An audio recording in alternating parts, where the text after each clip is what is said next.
Guys এই ম্যাচটা দেখতে পারবে আমার পুরাটা গেম প্লে। আমার নাম হচ্ছে টপ ওয়ান হিসাব। সর্বপ্রথম ফার্স্ট আমি এখানে একটি কিল বের করেছিলাম, এখান থেকে ড্যামেজ দেওয়ার চেষ্টা করেছিলাম বাট ড্যামেজটা লাগেনি। তো এদিক থেকে আমি একটু ট্রাই করেছিলাম, এখানে একটি গ্লোয়াল মেরে একজনকে নক করেছিলাম। ওই জায়গার মধ্যে আমি আরও একটা নক করেছিলাম বাট কিলটা আমি পাইনি, রিভাইভ দেওয়া হয়েছে।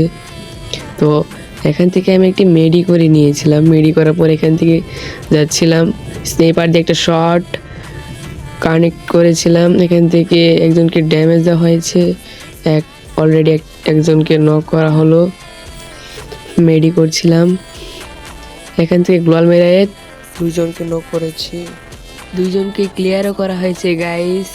তো সামনের দিকে তো এখানে আরও একটি কে নক করেছি গাইস। এখন আর লাস্ট প্লেয়ার। ও গাইস স্নেপার দিয়ে শট দিয়ে কিন্তু আমি হেইজটা করে ফেললাম। গাইস তোমরা যদি আমার সম্পূর্ণ ভিডিওটা যদি তোমরা দেখে থাকো তাহলে অবশ্যই আমার ফেসবুক পেজটাকে অবশ্যই তোমরা ফলো দিয়ে রাখবে, আর এই ভিডিওতে তোমরা লাইকটা দিয়ে দিও গাইস। আর ভিডিওটা তো বড় করছি না গাইস, আল্লাহ হাফেজ।